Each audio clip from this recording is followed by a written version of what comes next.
welcome back to Smacking Off the Podcast. I'm your host, Shannon Madden. I'm joined with Doug Phillips, my co-host and producer, and we are joined on the line this evening with one Nikki Mays. Nikki, how are you doing?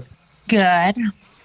And we're joined with Scott. Give me your last name again. I'm sorry, I don't have my notes in front of me. Scott Davis. Scott Davis. Yeah. Scott Davis, you will be repping which team this evening? Because we're talking about a game. Is that correct? No. This is why not? I'll tell you why. We're talking about all the games, aren't we? No, this is the Guru Battle. Yeah, that's what I'm saying. We're talking about all the games that we're going to talk about for the Guru Battle. Yeah, I'm always repping Auburn, man. War damn evil.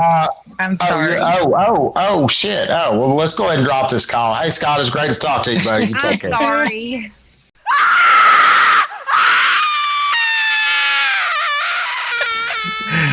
But anyway, Auburn has nothing to be ashamed of themselves at this point in the season. Auburn, like Arkansas, is a little ahead of schedule, I think. Yeah, we are. Yeah, we're going to beat Arkansas this week too. Not going to beat Bama, but that's cool. Okay, and Nikki, we all know Nikki reps them Florida Gators. Yep. Go Gators. Go Gators. Them Gator girls. Yep. We have all SEC folks on this call. Are we all going to dick ride the SEC if somehow miraculously Ole Miss wins the SEC and goes to the playoffs? No. No. Ole Miss ain't winning shit. Not going nowhere. Why are y'all being like that with Lane Kiffin? He's already come back around after his really, kind of heated tenure there at Tennessee. And I mean, I don't want to scare him off again. He's been he might leave us for the pack again, and I can't see that happen. I like Lane Kiffin in the South. He does the South good to be here. I don't know.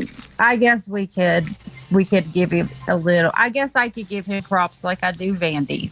We'll feel He's sorry. Really hot. I would look. Let me tell you right now on this podcast, I would suck Lane Kiffin's dick, and I'm a straight man. Get the hell out of here. He's a very attractive man. I mean, look, dude, I don't want to see Lane Kiffin go, and I think y'all really need to quit all this hate. He's going to win the West. Hotty toddy. Justin Pike's already told us. So, y'all just chill. Smacking Off the Podcast's Battle of the Gurus.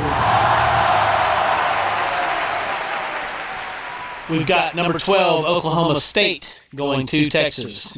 That's the 25th ranked Texas Longhorns. Still in the rankings. Yep. Oklahoma State. Oh, easy win, Texas. So we're going to split off right here at the very beginning of it. I love it. Yep. Go. Horns down. We've got unranked, I got to say this really loud, unranked Auburn going to number 17, Arkansas. On the road. Easy win, Auburn.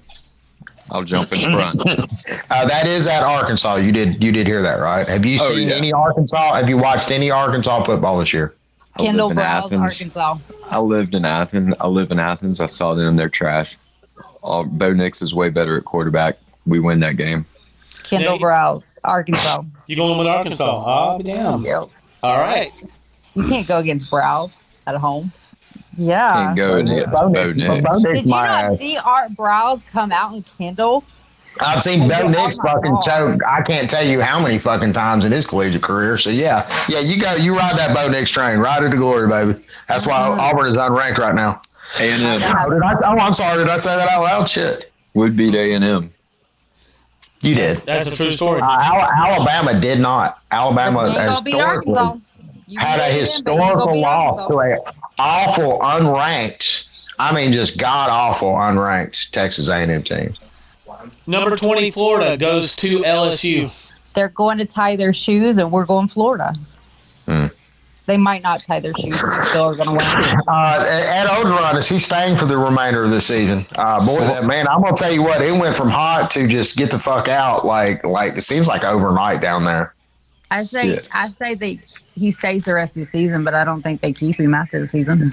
They got a lot of money they got to pay him if they dump him now. And of course, if they do it with cause, which there's been some chitter chatter about consideration that the administration might do that down there. Scott, which way are you going on this one?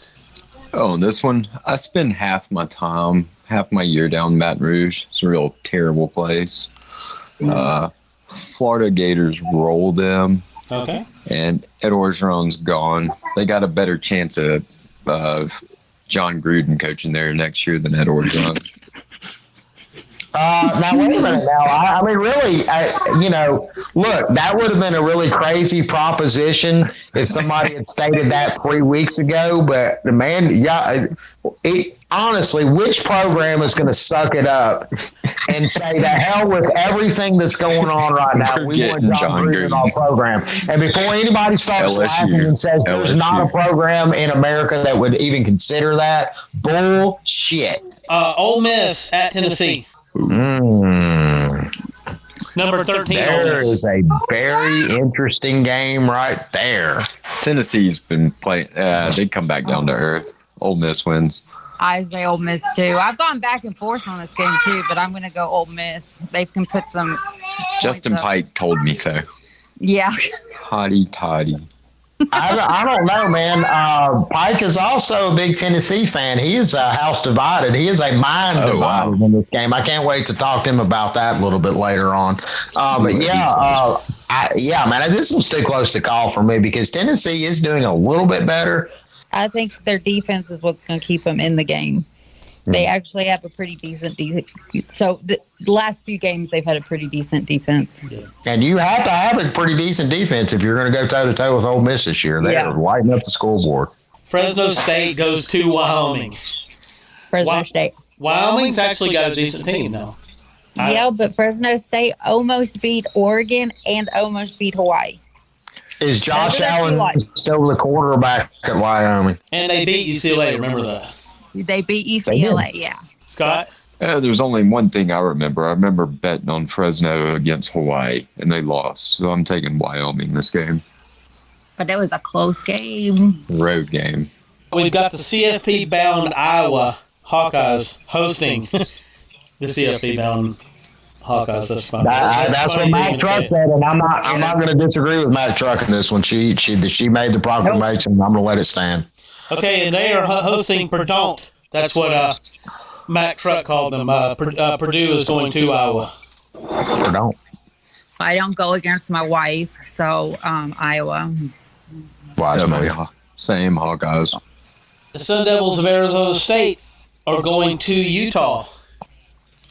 Utah. I'm going Arizona State. The Gus Bus is rolling towards Cincinnati as we speak. That's a long drive. This is a rough one because if anyone knows, I grew up in Orlando and going to Knights games, but this isn't 2017. So, we're going to have to go with Cincinnati. Yeah. I actually lived in Orlando for a very short period of time, and that's a lovely city. It really is. It is. Such a good party town. Especially when they used to play at the Citrus Bowl. God. Take all the toll roads out of Orlando, and it's okay. Cincinnati you got to know the back roads. Cincy wins. Cincy wins that. All right, the undefeated Michigan State Spartans are headed to Indiana. Urban Meyer, Michigan State. Or whoever they're. I'm going to go with Michigan State, even though Indiana usually somehow pulls in one of these games, but not this one. Michigan State. Well, and even to be even fairer than that, Michigan State usually drops a game like this, a game that they clearly should not, because this is not a good Indiana team at all. Indiana's fielded a couple of halfway decent squads in the past few years, but this really doesn't seem like one of them. Nope. Number 11 Kentucky is heading to Athens to play the number 1 Georgia Bulldogs. Ugh. This isn't even tough. This is not even tough. I live in Athens. We're going to kill them. I mean, UGA, Kentucky hasn't played anybody. Florida's trash. Everybody on there. Look at all their other teams they've played. They've had one-score games against just everybody that was terrible. South Carolina. How are you going to say Kentucky's trash? I mean, honestly, have you watched them play? Like, they honestly I watched them. They have a damn good team. They crushed LSU, who's even worse than they are, and they beat Florida, who's terrible. But when you're watching a team, you can see their momentum. You can see what they have on the field. They're a damn good team. Georgia's going to win, but it's not going to be a pushover. It's going to be easy. Kentucky might score 10-7. They won't score probably. This right here is in the interest that y'all end up tied, and I really don't even know if it's mathematically possible, but I'm not going to sit here and try to figure it out. If y'all tie, this is your tiebreaker. How many points will Kentucky score? 7. 7 for Scott. I'll say they put 21 on the board. 21 for Nikki. Yeah. I will say this. This is, I've said it all season long this year. I've never seen Georgia look this good ever in my lifetime. And I've seen some pretty decent, squads over the years, Mark Richt and Kirby Smart and a few of the others over the years. But, man, this Georgia team is playing on a completely different level. They are, but we also have a number one team walking in thinking that they're hot shit. And we've watched Georgia do this every time they've turned number one. But, Doug, will you remind everybody what the line is on that game? This is what Las Vegas thinks about 24.5 right now. Yeah, it's moved around a little bit, but it was 25 at one point. And you say it's 24.5 now? Somebody told me, around there. I think Timothy Bailey had said that he had seen somewhere where it was 22.5. So it's jumping around a little bit, but it's extremely high. Yeah, I'd take 20. I would take 25 in that just because, quite frankly, Kentucky is fielding a good team. This may be one of the better teams that if not the best team that they played this year, that Georgia's played this year. I don't know. Really, I mean, the country doesn't seem to think very much of Clemson right now. I don't know. And really, without a really good marquee game, we're really not going to know who Clemson is. That's why they've dropped so far in the polls. Georgia's playing with a kid at quarterback who's not even he's a halfway. He could maybe win a high school championship. But he's not good at quarterback. This kid, Stetson Bennett's bad. And they're still going to win. Well, Uncle Lou had said, I'm trying to remember his exact quote. He said, I think it was a wet sock could play for Georgia right now and they would still win. That's pretty much who they have back there starting. Their defense is just so nasty this year. Oh, my gosh. All right, guys. This was a really quick one. This was an Express Guru. We have 2 more segments, so we're a little bit booked tonight. We're going to run. Good luck to both of you. Thank you. Y'all have a good night. Later, y'all. Bye. Here's 6 things that you can do to help support this podcast. Like, share, and comment on our videos. Buy our merchandise. Use our affiliate web links to buy great products and services from our affiliates. And tell others about our podcast. Hulu has live TV? Hulu has live sports? Well, yes. Hulu does have live sports. Time's up. I need your answer now. Hulu has live game shows. Correct. Hulu also has... Hulu has live dating shows. With over 75 live channels. I choose Hulu. Woo! Hulu. Flip like cable, stream like Hulu. Time to have Hulu plus live TV.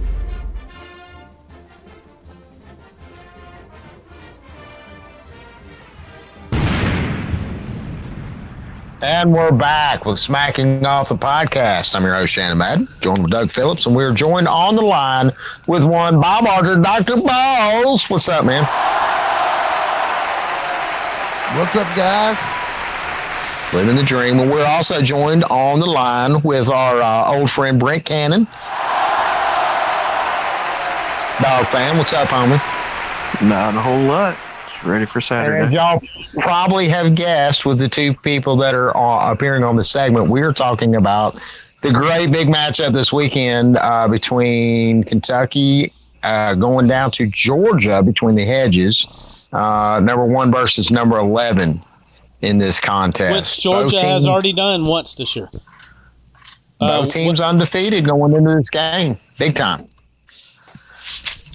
Oh, yeah, it's a big matchup. I'm excited about it. Kentucky hadn't played a game like this since 2018. Yeah. But it's going to be a big bunch of hitting. I think it's going to be a tough physical game. And if you like smash mouth football, if you was a fan of the 1986 Giants, it's probably your style of football game. Yeah, it's going to be I think it's going to be a defensive game. It's going to be who can stand up getting hit in the mouth the most through 4 quarters. So basically, it's going to be a repeat of the Georgia Clemson game with possibly a different outcome. Well, but hey, I mean, they're coming into a tough environment. I mean, they're coming to Athens. Here's a good way. Fans are going to be hyped up. It's homecoming. Like, it's going to be hostile. Like, here's a good way to deal with this. Here's a good way to figure out where Brent stands. Okay, so the highest line that I've seen is that Georgia's favored by 25 points. I think it may have fallen a little bit since then. Yeah, the last I saw was 22.5, I believe. Let's just go with the 25 though. Sure. Would you take Georgia and give 25? Nah. Okay. No. All right. So you think it's and okay. why not? Because you think it is going to be that defensive struggle. It's going to be maybe one of those to decide in the last few minutes of the game. I mean, it could go either way. Like, I mean, they may come in there and completely flop and Georgia blow them out of the water. I mean, I'm not saying it's impossible that Kentucky could win this game. I mean, if Georgia's looking over them and let that number 1 spot go to their head, I mean, Kentucky would come in there and win. Like, they can't underestimate this game. The only thing that's given me real hope on this game, guys, as you know, a couple years ago on the podcast, I told you that Kentucky would contend for the East in 21, and I thought they'd win it in 22. So we're right there on schedule. And here's why. Yeah. Here's the only way that I think Kentucky wins. If you look at their recent history of played each other, these have been low-scoring games where Kentucky just couldn't score. So you had the Lynn Bowden rain game. Right, they just couldn't punch it in, and they went for it on 4th downs a lot of times when they could have kicked, right? Yeah. And they couldn't get it done. Last year, I think it was 14-3, right? Yeah. Stetson Bennett was running for his life the whole game, but Kentucky couldn't score. Well, I think Kentucky can score, but not any better than anybody else. And let's face it, I'm gonna give Georgia their credit. This is the best defense I've seen in college football in a long time. Yeah, I mean, it's ugly. And I'm not taking any credit from Kentucky. I mean, that whole program's come a long way. They're headed the right direction. I mean, they may be a year or 2, maybe 3 years away from, contending for, some top spots. But, I mean, they played some good football. Georgia's played some good football. Kentucky's played some bad football, and so has Georgia. We started off the season like, what's going on, You know what Kentucky's got to worry about these days, though. Here's Kentucky's biggest problem. Mark Stoops got his start in coaching, I believe, at FSU. Am I correct? Well, yeah, I think it goes back further than that, but that was his coordinator job, yes. Yeah, I got a feeling FSU may come calling, so Kentucky's going to have to pony up and make sure. Yeah, they want to come up some money.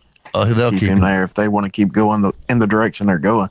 Yeah, and here's where Brett is right on that. So what Stoops has done at Kentucky is he has built the program from the ground up in terms of what kind of players we're getting, right? So if you look, and I've got 300-pound defensive linemen, I've got 2 of them hurting. I'm able to drag 2 of them up that's ready to play, right?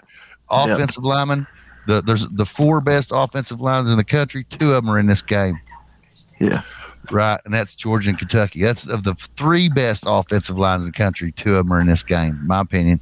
And so what can they do? When you've got an offensive line, then you can compete. Now, overall, I believe Georgia's more 5 stars and probably even deeper at every position, even though Kentucky's pretty damn deep. Yeah. But what skill players got to give, I think it's kind of a wash. If you go to the running game, we've got 1 guy that may be better than anybody Georgia's got, but I think they got 3 guys that's almost as good. Yeah. 3 guys. So let's just say they're pretty deep in that department. So by the time 4th quarter comes around, they're going to be fresher than Kentucky is. I think it's possible. The last couple of games, I think we've rotated 4, maybe 5 running backs in and out of the game. And now hold on now. Brent, do you know Timothy Bailey? Do you know who he is? Yeah. Unfortunately, no, I'm just kidding. Yeah, I know who he is. Well, he said the other day that Georgia did not have a great running game because they don't have one great runner, because they are rotating in and out, which I thought. Nutty. I thought nutty. How many yards did we run on Auburn? I can't remember off the top of my head. I really don't know. More than I did not watch that game. more than Auburn, like right? 296, wasn't it? It was pushing 300, if I remember right. Yeah. And see, that's what you're going to have happening here, right? You can't hold it against him. He's an Oklahoma fan. He's just a little sad. Yeah, well, they're not used to seeing running backs down there either. I'll just say that teams that can rotate 3 or 4 guys in there without a lot of drop off, they're going to be fresh as shit in the fourth quarter. Yeah, against against somebody with one good running back. Yeah, I mean, because they're running 3, maybe 4 plays at a time coming off. Yep. Let another guy go run 3 or 4, come off a little. Yeah, that's fresh legs. Right, I mean, up to the end of the game. Georgia's probably got at least 3 guys that would be starting on Oklahoma's team right now. Yeah, over who they have. So now Oklahoma does have a good back though. Yeah. I don't remember his name, but I know he scored a lot. I know he got a lot of yards against Texas the other day. But anyway. Yeah, so if this game starts out, so what I've seen Georgia done, and I've watched a few of their games and followed them a little bit because I love defensive football. But what they've done is they've come out and scored early, and then they stopped the other team. So the other team's always playing catch up, right? Except the Auburn game, though. Auburn scored first. Auburn it was only a field goal, but they did score first. But then it wasn't long before Georgia had control of that, and it was pretty obvious. No, Auburn didn't score much more after that. That's for sure. They scored a field goal after that. I mean, a touchdown after that. Yeah, but that was it. But they did handle Auburn pretty well. I was pretty impressed, even though I'm not on the Bo Nix train. I don't believe he's any better than Gatewood. And I'll tell you a big question that'll have to be answered on Saturday is Lewis. That's the quarterback, right? Oh, you talking about Levis? Levis. Yeah. The big question is going to be will he be able to stretch the field against the Georgia defense, and will he have time in the pocket to stretch the field? Because I noticed in some of their highlights, y'all do have a great offensive line. He's got time in the pocket, but will he have that time against that front 5 of Georgia? But they've got to take them shots. They've got to take them shots, and that's what makes this team different than the past Kentucky teams. We've had great offensive lines in the past. We've had great backs in the past. We've had incredible secondaries. Our secondary now is good, but it's not deep. Yeah. And we've had better secondaries. But in general, this is a similar team to what we had, except for one thing. We've got 3 of the best skill players, not best, but 2 of the best skill players in the conference. And we got a guy that can throw it deep, right? Yeah. Now, if he could get any time whatsoever and if they hit one of them deep shots, one deep shot, it makes a difference. It makes a difference, yeah. It's just whether or not he'll have time for that to develop. Oh, that's crazy. They don't have to blitz. That Georgia front's quick.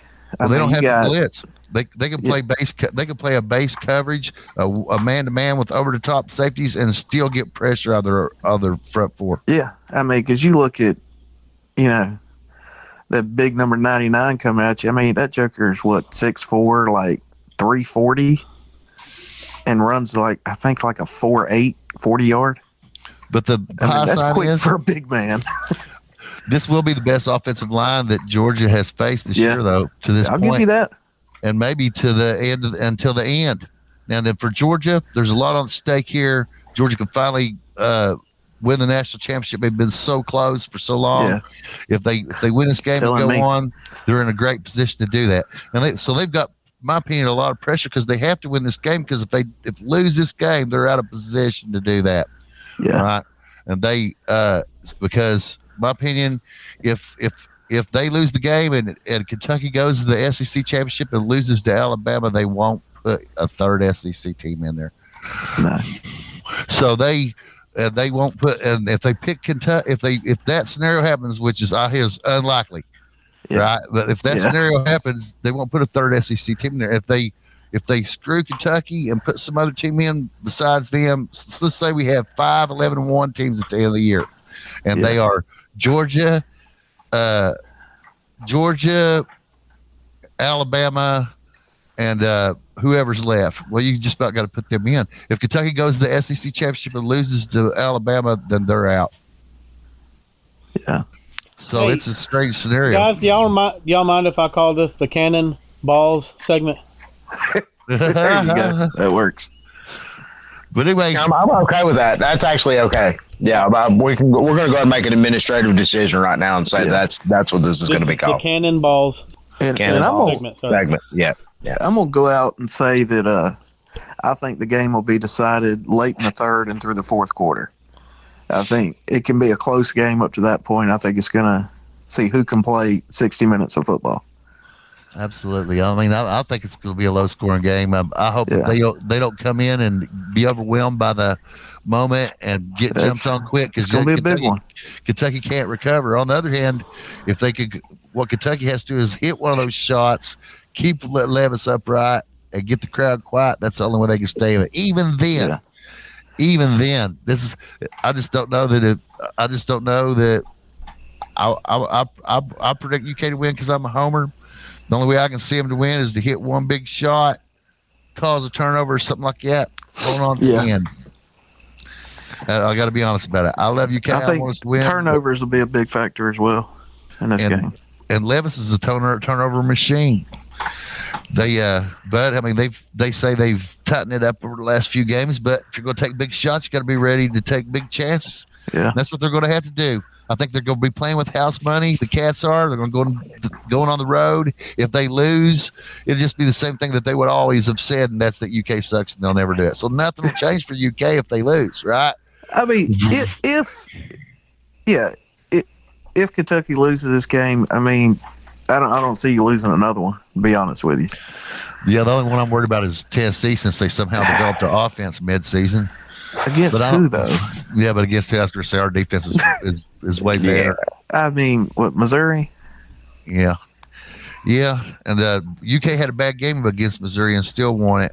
Yeah. Y'all kind of had a slow start, but I mean, y'all have figured things out since then. I'll give you that. What do y'all think about Texas A&M going to Missouri this week? I think Texas A&M will crush them utterly. They'll beat them. I mean, Texas A&M has been so hit and miss this year. Don't forget now that they're coming off the biggest win of the Jimbo era. I mean, it could be a trap game for them. Yeah, I'm just saying that this team's going to be flat. There's no doubt about it. And then they're going to be on the road. And Missouri is capable of scoring. This is bad. This is bad. I will go ahead and say it. If that happens, like the other two on this call, as Bama fans, if A&M goes and loses to Missouri, y'all just might want to go in a cave somewhere.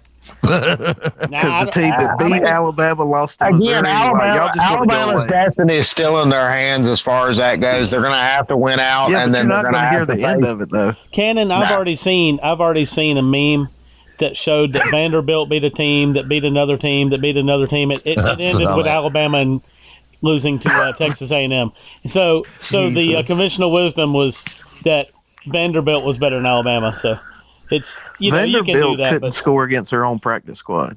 No, man, they're pretty awful this year. Yeah, they're exceptionally awful even for Vanderbilt. Do you think they missed Derek Mason yet? I know they missed James Franklin. They've been missing him for a while. Oh yeah, they've been missing him for a minute. Minute. Has anybody got any predictions on this Kentucky Georgia game as far as score prediction? I say 19. I'm going to go with my homer pick. I've been thinking about this a lot. I say it's 16-13 Kentucky. All right. I'm going to say 24-17. So basically what both of you are saying is that right now at 22.5, throw all your money that you got in Kentucky favoring or covering the spread. Free money? I mean, unless Kentucky comes in and completely gets overwhelmed with the atmosphere and just tanks, that Georgia's not covering that spread. It doesn't seem like a Kentucky team that gets overwhelmed very easly. They've had a couple spots where they were a little shakier than others, but have they played on the road in a hostile environment yet, though? Well, that's going to be the kicker. Especially against a team like Georgia is fielding this year. Their only road game was South Carolina. You know who's going to win this game for Kentucky if we win is Josh Paschal and DeAndre Square and J.J. Weavers, them guys that's been around there forever, and they 4 4 and 5 and 6 year seniors.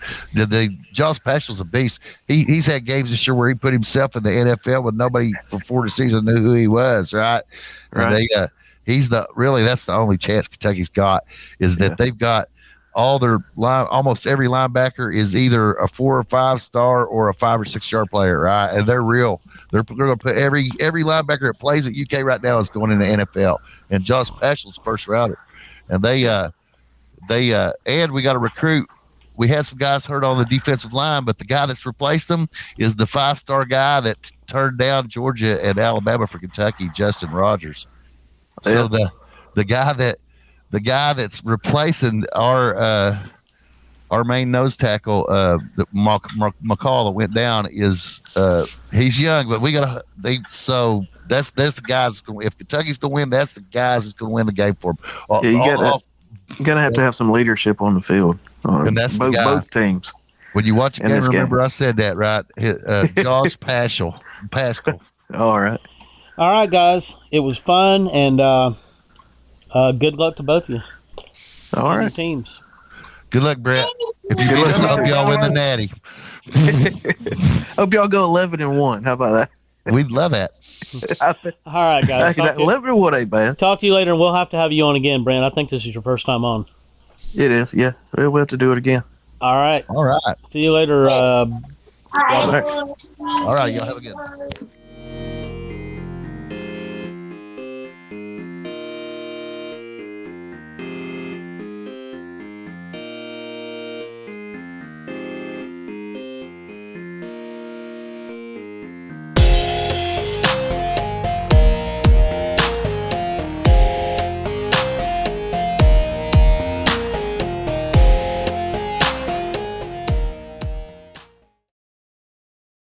Help to support and grow our podcast by purchasing great products through our affiliate link page.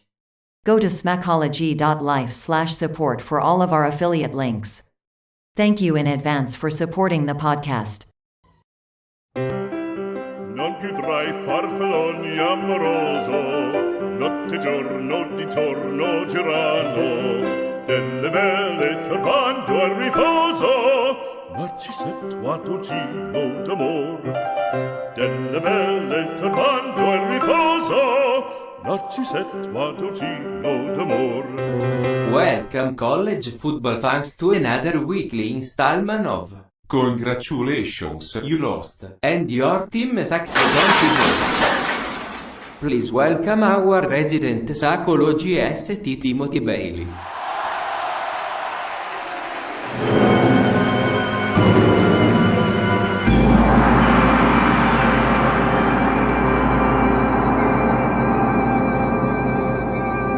This guy has been on the list so much that we might have to designate him as the James Franklin or Jim Harbaugh of this year. If you remember a couple years ago, it was congratulations, your team sucks donkey ball, sponsored by Jim Harbaugh and James Franklin because they were tired of being on the show. Yep. And Scott Frost is starting to get in that territory, man. Finding ways to lose. As I've said about Nebraska all year, they, instead of snatching victory in the jaws of defeat, they snatched defeat in the jaws of victory once again, holding a 3-point lead against Michigan late, giving up the tie, getting a chance to go down and win the game, and your quarterback fumbles the ball after gaining a first down on third down. I mean, Doug, is that just not the perfect depiction of how this season has gone for Nebraska? It is, and it's kind of reminiscent of the way it's gone for Nebraska for a lot of years, even before Scott Frost. But yeah, it's a Scott Frost trademark lately. To the team plays its ass off, but just cannot get over the hump against decent teams. I mean, where are you at on this, Doug? Because I feel like you're in a tough spot. Because if this wasn't Nebraska and this was, say, Minnesota, people would be like, "Hey, you know, the future looks promising. Let's just ride it out, right?" Absolutely, but Nebraska is a blue blood, and it's really difficult to take that stance. And if I was a Nebraska fan, I don't know what mind frame I would be in, but I know they can't be happy with coming up short consistently against good teams. No, and even against bad teams like the Illinois game, you know, and it's one of those things where you're looking at a coach you can clearly see. I mean, you can clearly see too, I'm sure. Nebraska looks a lot better than Nebraska looked under Mike Riley. the guy who had this program previous to Scott Frost. Scott Frost has no question has this program in a much better place than it was in. Yeah, I would agree, but I don't know. Eventually, you've got to beat somebody. Agreed, and that's what I'm saying is, he's lost something like, got to be around 25 games that were within 7 points.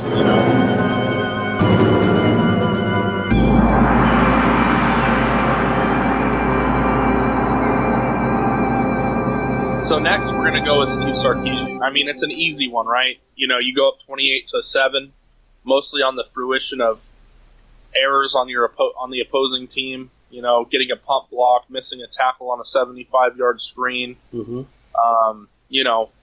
A wrong route by a wide receiver gets picked off. Things just go your way, and then you have a fumble from Spencer Rattler. Then you score a touchdown and go up 18.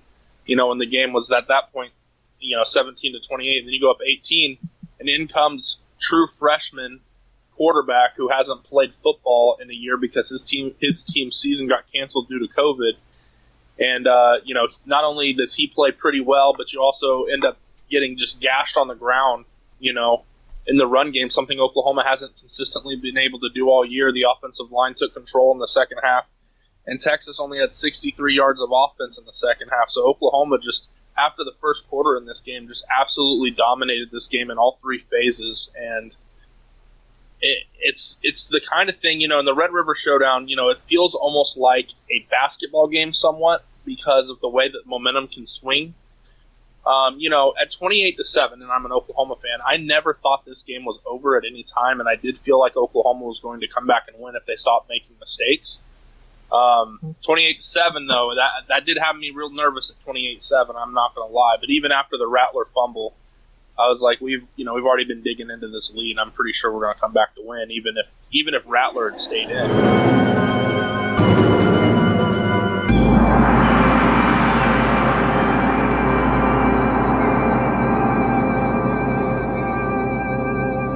Ed Orgeron, I mean, you and I talked about it. Like, hey, LSU, they have all the makings of the ability to beat Kentucky. Kentucky should be high on their win against Florida and all this other stuff. And LSU got completely exposed as a complete fraud in every single way. In every facet of the game, they were thoroughly dominated by Kentucky. And you know what? There's a chance that Kentucky maybe does that to Florida or Georgia, which we know won't. Come on, we know that's not going to happen. But it was an embarrassing performance for LSU, and they're just stacking embarrassing performance after embarrassing performance.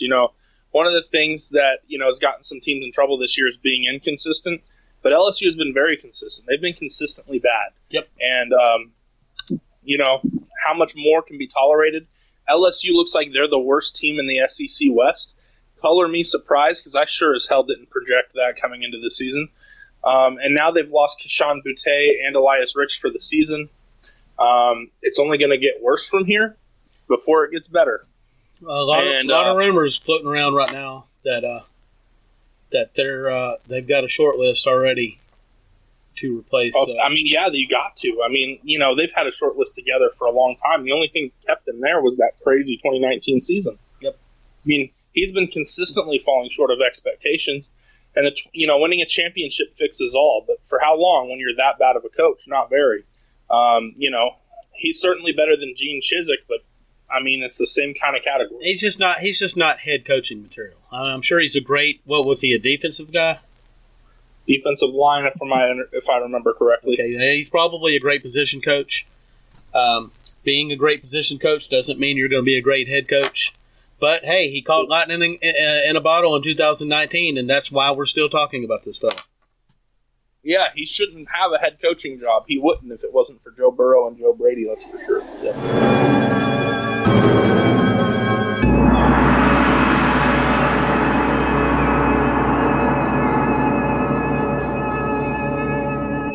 It's been a long time, Doug. Have you ever had him on? No, but it's been a long time since he's been worthy of being on here. It's been 100 games, in fact. True that. 100 games, 100-game winning streak against unranked teams. And it all came crashing down this Saturday when Roll Tide rolled through College Station and rolled right on back with a loss. Texas A&M, and let's be honest, okay? Transparent. Let's not try to beat around the bush. Texas A&M has been a very bad football team this year. Absolutely. Not just average or hey, they might catch fire. They have been absolutely awful, and there's no debate about it. There is no debate. Oh well, they were ranked top 5. This loss isn't that bad. This is a very bad loss. I'm going to caution you guys with this. Every coach has this except Saban until today. Saban hadn't lost to an unranked team since, I believe it was Louisiana Monroe in 2007. That is a fact, yes. That's the last So time. It's been 100 games. And in that stretch time period of those 100 games, Oklahoma and Ohio State were second and third respectively against unranked teams. You know how many times Ohio State and Oklahoma lost? 8 and 9. So Saban's been unbelievably strong in this category. And to be honest, I mean, the first person that comes to my mind for a coaching issue is Bill O'Brien. I mean, how do you get inside the 20 that many times and you select way more throw plays than run plays when you have the guys that you have in the backfield? Yeah, I couldn't believe it. I mean, inside the 5-yard line, and you run 3 straight plays, Brian Robinson has nothing to do with any of them. Right, and listen, Bryce Young's a good young quarterback, okay? But, you know, your quarterback has never been down 14 points in a football game. Yep. Let your experienced running back who's waited his turn patiently get a crack at it. I'm not saying you never throw, but you got to run more than you throw down there. I mean, that's just the only reason why you throw more than you run down there is if you're 2020 Florida and you can't run.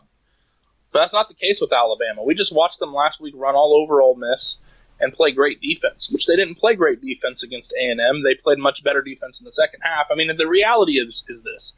Alabama came in there doing what we've never seen an Alabama team do in a long time, which is roll their helmet out there and think that just showing them one of those numbers on the top of that helmet would be enough to intimidate Texas A&M and make them want to just throw in the towel. No, Texas A&M had nothing to fucking lose in this game.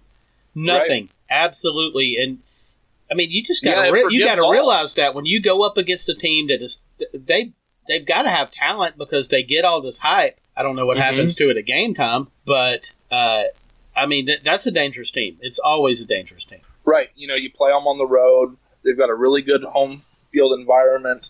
At the end of the day, Texas A&M, I will say one thing about them: they are not pussies. They will play you. They will play you hard. They'll play you to the best of their ability. Usually, their ability isn't very high. But they'll play to the best of their ability. They'll play anybody, and except Texas. They don't want to play Texas for whatever fucking reason. Oh, that's coming, whether they like it or not. Yeah. So yeah, I mean, Texas A&M, they're not pussies. They wanted this game in the worst way, and you saw it. Yep. You know, and now can they catch some lightning in a bottle and finish strong? I don't think so. I think either. I think they got a good chance to lose at Missouri. I do. You know, we'll see. I think that's possible. I think that's the hardest of these 3 games. There are 3 games on A&M's schedule that are pretty cupcake-ish that they have a good chance to win. And I'm going to start with the one that's the weirdest one to say, which is at LSU in the season finale. Yep. LSU's the worst team in the West. I thought that was A&M until they beat Alabama. Then you can't quite say they are, but they are probably the second worst team in the West. Does Texas A&M, do they travel to Ole Miss? They do. Yep. But the other 2 wins I think are very winnable on their schedule. These are the only 3 teams I can see them beating that's left on their schedule. Especially now that they beat Alabama. Ain't nobody going to be sleepwalking on these guys. Well, what do you see next week on the horizon? So you got Oklahoma State, undefeated Oklahoma State traveling to Texas. This is going to be a big game. Yep. Sarkisian said ideally they get another crack at OU, meaning that they would like to they'd like to make it back to the championship game in the Big 12 for the first time since 2018, where they got another crack at Oklahoma that year and lost, although they had won the previous meeting. Right. TCU travels to Oklahoma at night. That'll be an interesting game. Oklahoma hasn't gone through an October undefeated since Adrian Peterson's freshman season at Oklahoma. And, you know, if OU gets by TCU, who's a pretty solid team, They have Kansas and Texas Tech left, and those are not teams that can beat Oklahoma at all. So, that's an interesting one, right? This is kind of that last stand. If this team doesn't get OU, they're gonna run the table in the Big 12, in my opinion. Clemson travels to New York to take on Syracuse. This is actually a very big game, as weird as it is, in the ACC, and it could be the chance of the start of Clemson turning their season around. Definitely, Syracuse, I believe, has a loss to Florida State. Yes. Syracuse has a loss to Florida State, and they just narrowly lost to Wake Forest in overtime, who leads the ACC currently. Auburn travels to Fayetteville to play Arkansas. Should be an interesting one. 2 4-2 teams. Florida goes to LSU. This has to be Ed Orgeron's last stand, right? If Ed Orgeron can win this week, he can correct the wrongs, maybe win out and save his job. Not win out, they're not beating Alabama, but if he wins this week, he can possibly salvage things. Do I see it happening? Hell no. No, I don't either. But it is a high-profile enough game to where I think it's an interesting thing to watch. Florida's currently favored by 11.5 in that. In Death Valley. Yeah, that's crazy. Hell. That is fucking crazy. That is crazy. Like I mentioned, Oklahoma State travels to Texas. UCF travels to Cincinnati. Can the Gus Bus pull off an upset of the ages? Oh, that'd be big. That would be huge. That would be big. Purdue travels to Iowa. This is a trap game for Iowa. Purdue always plays them tough. Yep. It's one of those things that's just the reality of their situation. Purdue plays them tough. I do think they win, but it's going to be close. Kentucky goes to Georgia. Georgia's favored by 22.5, which is about 12.5 too many. Well, I'd found a line that was 25, which, that seems a little high. That's all about Georgia. It's got nothing to do with Kentucky, because Kentucky, Kentucky's playing. Georgia hype is out of control. Kentucky's playing. Georgia has a lot of holes. Kentucky looks better than they have ever, probably, in my lifetime. But, well, yeah, this is about as good as they've been the last couple of years, except now they actually have a quarterback. And by what I'm saying is not that their quarterback is a star, but they have one. They actually have a quarterback. What's your thought? What's your thoughts on this? So for Kentucky to win the game, Wan'Dale's going to have an absolute monster of a game, and he can, because the secondary for Georgia is going to let you have some opportunities. They're not very good back there. Okay, so if you can hold up on the offensive line just a little bit, and Kentucky does have an excellent offensive line, and your quarterback can make some throws, they can have a real chance to win this game. Now, can they do that consistently? I don't think that they can, and that's the problem. The teams that can beat Georgia are going to be the teams that can throw the ball consistently and have somewhat comparable talent. Unfortunately for Kentucky, they have 22 really good football players. They have a good team, okay? But do they have 40 really good football players? The answer is no. And so ultimately, that's going to be the issue for them. They're not talented enough to hang with them for 4 quarters, and they can't throw the ball well enough to exploit Georgia's weakness. And that's ultimately why they won't win this game. But I do think they cover. 22.5. Hell, I'm pretty sure this game was played last year or the year before, and it was 21-0. So, Georgia dominated, but it still didn't cover that. Well, I'll have my fingers crossed. I'd love to see Kentucky get into a good situation in the fourth quarter and pull this fucking game out. Then there's problems. I'll be surprised, man. I look forward to seeing your coaches for next week. Yes, sir. It's going to be hard to pick some. Maybe Dabo will do me a solid and just fall on a sword for me. All right, Tim. I'll talk to you next week. All right. Bye-bye. Bye-bye. Today in college football history.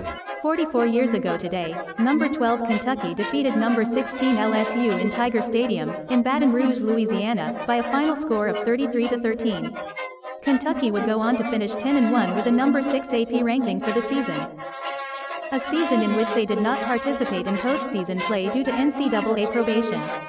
To this day, the 1977 Kentucky football team remains one of the top 2 teams in Kentucky football history. Buy the Life Championship t-shirt today for the low price of $23.49. You will never find a shirt like this again in your entire life. So don't be a tightwad. Cheap motherfucker. Buy this shirt today. Get that shirt and many others at the Smacking Off Spread Shop. Please remember smackingoff.myspreadshop.com for all of your Smacking Off apparel. won the biggest championship, and that's the championship of life.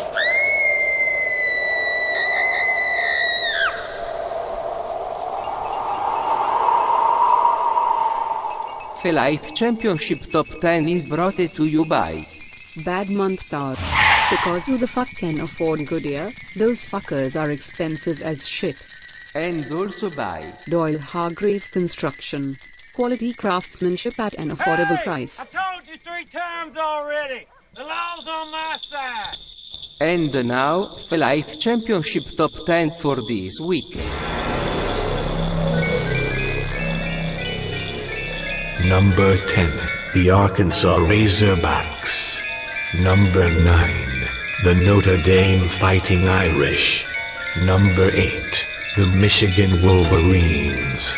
Number 7, the Florida Gators. Number 6, the BYU Cougars. Number 5, the Auburn Tigers. Number 4, the Penn State Nittany Lions. Number 3, the Clemson Tigers. Number 2, the Texas Longhorns.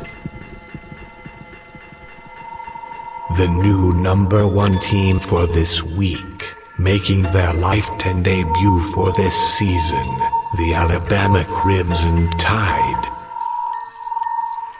Here's your 2021 Life Championship voters. Hunter Shainko, Jamie Gibson, Jay Fields, Large Marge Mahoney, Kyle Golly, Jerry Looney, Justin Brindley, Alex Bryan, and Dr. Balls, Robert Arthur.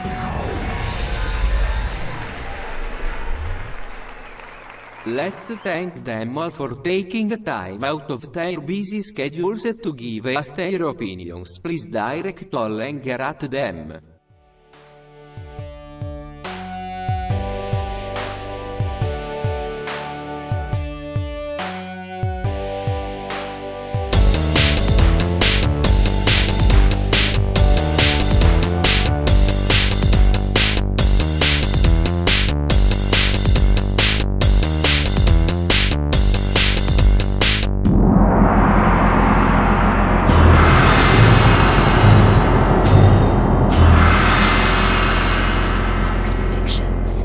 We're back on Smacking Off the Podcast. I'm your host, Shannon Madden. I'm joined with Doug Phillips, my co-host and producer. And we are joined on the line with one President Justin Pike. Hey. Gig 'em. Who? Gig 'em. A&M over Alabama. What does that mean? Gig 'em horn frogs? No, that's TCU. Yes, okay. Hey. Roll Texas A&M, man. You know what I'm talking about. No, I watched the boxing match. I didn't even get around to the game. I didn't even. Did Alabama win that game? I didn't win that game, did they? People have been trolling me all week saying that Alabama lost, and I did see they dropped in the polls a little bit, but there's no way they lost. There's no way. This is what the problem could be. This is the problem now. So Alabama might win out, go to the SEC championship game, but they're not going to beat Georgia. Well, that's going to have them on I think what you're saying is now they can't go and lose to Georgia and still make the playoffs. Correct. So. Oh yeah, absolutely. So yeah, everything for Alabama is going to hinge on that Georgia game. They've got no options. They beat them or they do not go to the playoffs. Well, listen, this Alabama team's not that good. They don't need to be overlooking the remaining schedule at all. I agree that. I don't think you should overlook. Well, the thing is, the Alabama fan base about 2 weeks ago after they beat Ole Miss, they're all high. Oh, yeah, we're Alabama. It's just, I love it when karma comes back like that to the Alabama. Well, because the thing about the Alabama fans, they're so arrogant, man. That's what makes me just sick. Hold on now. You didn't pick Texas A&M to upset Alabama. I didn't. No, I didn't. Nobody did. I didn't fucking enjoy it. I don't even think Jimbo Fisher did. I think if you'd asked Jimbo Fisher privately before that game, he would have looked you dead in the eyes and was like, come on, man, have you watched them play? Hey, but Texas A&M, man, they look pretty good. I mean, they were ranked in the, I think, top 7, top 5 coming into the season. Yeah. And they had some bad luck. They lost their quarterback. I don't know. Here's the thing. A team with that much talent, enough talent to be ranked that high, is a dangerous team, especially when they were 0-2 in the conference. You can't overlook anybody in this fucking conference. Nobody. No. Especially in the West, other than Georgia. Except for Vanderbilt, maybe. You can overlook Vanderbilt, but yeah. This year you can. Well, you know what? And that's the thing that I fucking love? Fucking Ole Miss, what Lane Kiffin's done in there in just a couple years of being there. You can argue that Alabama was so pumped up for that game. And it's just the fact that, what Lane Kiffin's done at Ole Miss at this short amount of time. I mean, it's like Alabama's circling that game like it's a Super Bowl. You know what I mean? And then they come out and lay a dud the next week against Texas A&M. I think they had a lot of energy in that Ole Miss game. And then they came in there and they overlooked A&M. And they needed a lot of energy to win that game, I might add, too. I mean, that was a very, very physical, back and forth game all afternoon long between Alabama and Ole Miss. So, you're right. It does stand to reason that also, too, that maybe there were a couple on the staff that quietly kind of overlooked this game or thought that they already had it in the bag going into it, because that's definitely how Alabama looked the very first half. They looked like a team. They walked out of the tunnel looking like a team that was going to be world beaters, and by the time the half was over with, and it was a miracle that Alabama was even able to stay in the game at all. Of course, that's one of the things that Nick Saban has always excelled at, and that's those halftime adjustments that have kept Alabama in the game, and even a few games that they shouldn't have been in. Okay, so Justin, I'm going to go ahead and set you up here for the win. Okay, so let's just follow the logic, okay? Bear with me. Mississippi State, the week before last, went over to Texas A&M and beat them in their own stadium. All right, so the next week, Alabama goes over and loses to Texas A&M. Okay. This week, Alabama is traveling to Starkville to play the Mississippi State Bulldogs. What's the spread on that? Fuck if I know. Somebody else pull it up. I'm on Windows, and if I open a browser, I'm liable to fuck my recording. Give me a second. I'll do it. Let's see here. Let's see here. What am I Googling again? It's on here to do this. Just like an assistant. You know how Rogan does that? He's like, Jamie, look that up. Jamie, Jamie, check that out for me real quick.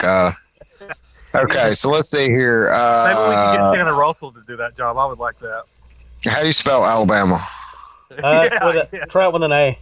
Just type in Bama. That's how Alabama.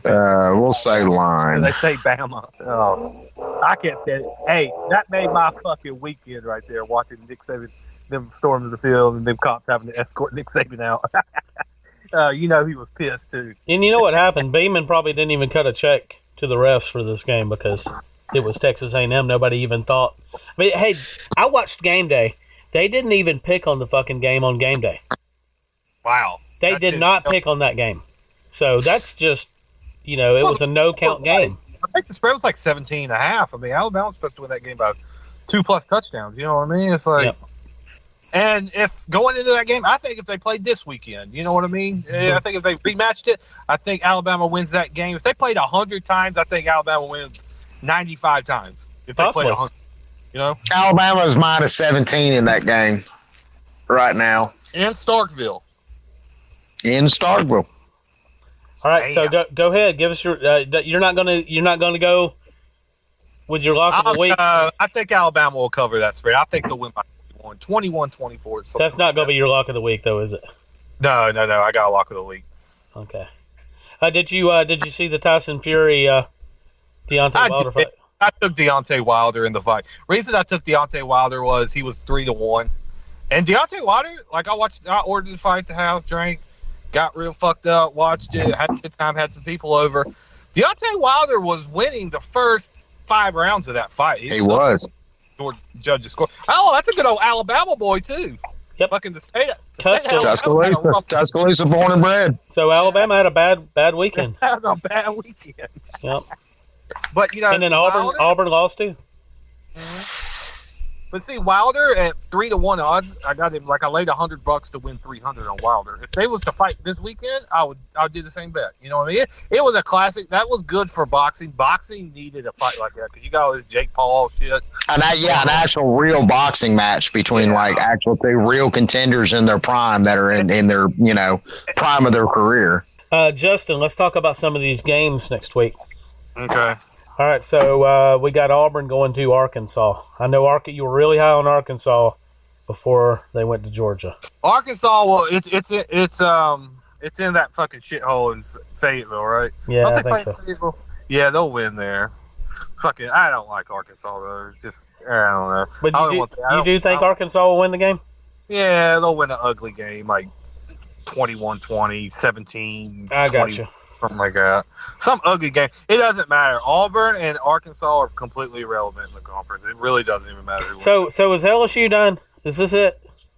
I mean, you gotta think of it like this, man. They won it 2 years ago. It's hard to fucking win it, you know? Yeah. And they lost a lot of talent, and they lost fucking Joe Brady to Carolina, and that's people don't talk about that enough. When you losing Joe Brady, that offense that he ran, Joe Burrows last year in LSU when they won the national title, that's fucking incredible offense, man. So Florida goes to Baton Rouge this week. So what do you think about that? I mean, Florida should win that game easily. Okay, so do you? But leading it up to that, is there any way that Ed O survives this season? Oh yeah, man. You think so? Yeah, you can't fire him. Can't fire him. Here's what I'm gonna say. Yeah, but if you can't fire him this year. If he starts out shaky next year, then yeah, okay. All right, now here's my opinion on it. I think he gets the axe this year, and it may come before the end of the year. Ooh, man, I don't know. I'm thinking unless they're able to work out like I'd stated in an earlier conversation tonight, if the university is actually able to work through and pin down a with cause and be able to save some money, there's that. Of course, then again, you're talking about a very long, protracted process that's going to take weeks, and we're dab smack in the middle of the football season. Does LSU want to go ahead and completely kick the chair out and bottom their season out? A lot of rumblings right now. Yeah, I don't know. There's a lot, man. It went from his seats kind of warm to, oh my God, this guy's going to be fired before the end of the year. The conversation down here in the South, sports talk radio right now, Justin, it is so lit right now with Ed Ogeron as Gone Talk. Yep. So yeah, it's happening, man. It's just a matter of when now. That's crazy. I mean, if you had said 2 years ago, Ed Ogeron's No, it's not. Because again, if you've listened to this podcast just this season alone, from the preseason up until now, we've spelled it out very clearly what the problem is down there, and he has just added to the pile even more. We've discussed, and my favorite story is the one where he's going down the river in the boat, and one of the guys sitting up on the bank sees him, and oh my God, that's Coach Ogeron right there. He's an LSU fan. They're down there in Baton Rouge.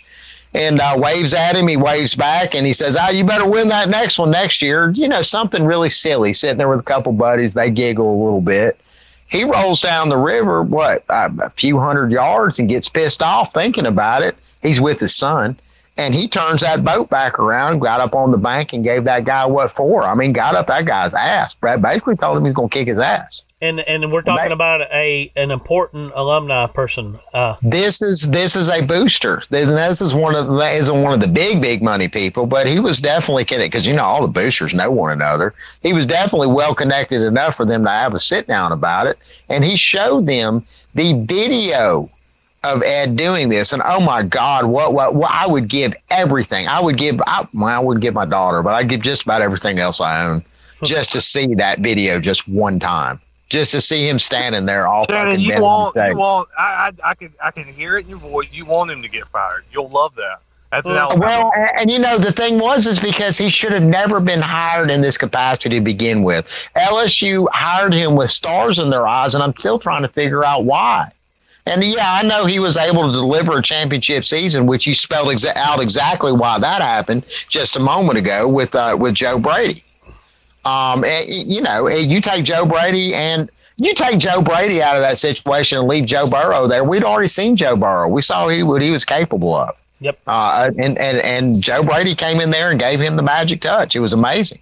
And then left as soon as he gave him the magic touch. Both of them left. Well, fuck this. Let's go to the NFL. Leave this Ed Ogeron guy back here to continue to suck wind, because his only head coaching stop before then he was actually hired for was Ole Miss. And do I need to remind anybody about that? Do I need to remind you about that? His tenure there? Go back and watch that Hummer commercial. Would you buy a Hummer from that man? No, absolutely not. Hey, but speaking of Ole Miss, they're gonna beat Tennessee really bad this weekend. So give us your lock of the week. I got 2 locks of the week. Okay, it's very interesting. We haven't even talked about this game, but I love Kentucky plus 24 against Georgia. Now, do I think Georgia's? We have talked a lot about that line this evening.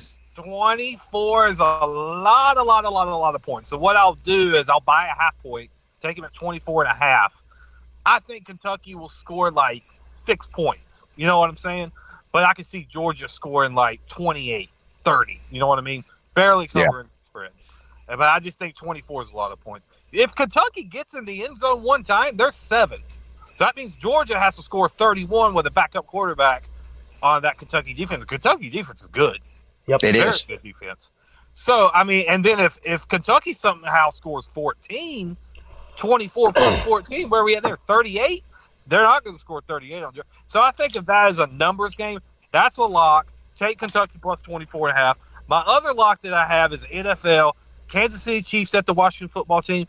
We're the worst franchise in the NFL. It used to be the Cleveland Browns.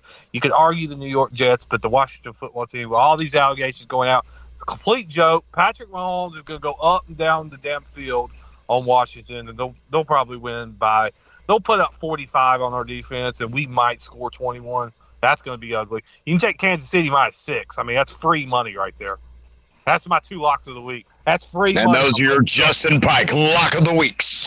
Hey, I'm about to go. Hey, I got some bets going on this Dodgers game. The Dodgers and the Giants. I know y'all aren't baseball fans, but this is Game 5. These are the 2 best teams in baseball. They're deadlocked right now.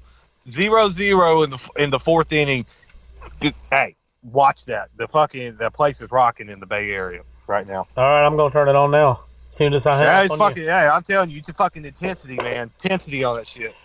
All right, we'll see you next week, Justin. Hey, hotty toddy, baby. Hey, and go Texas A&M. Fuck Bama. Fuck those. What do they say at Texas A&M? Gig them? Gig them, baby. Gig them. Gig this. Gig them. Gig these nuts. Yeah. Gig them.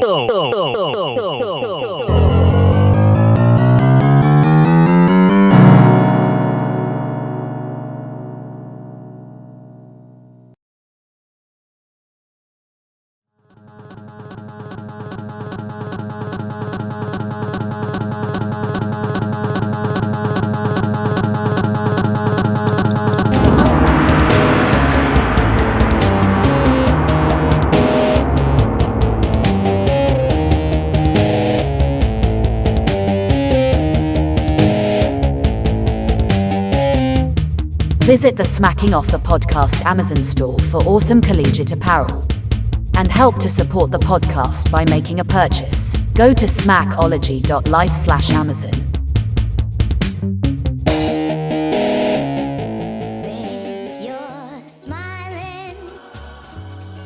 When you're smiling, the whole world smiles with you.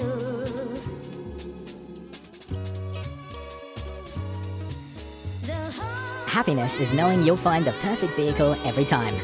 Thrifty, smiles all the way.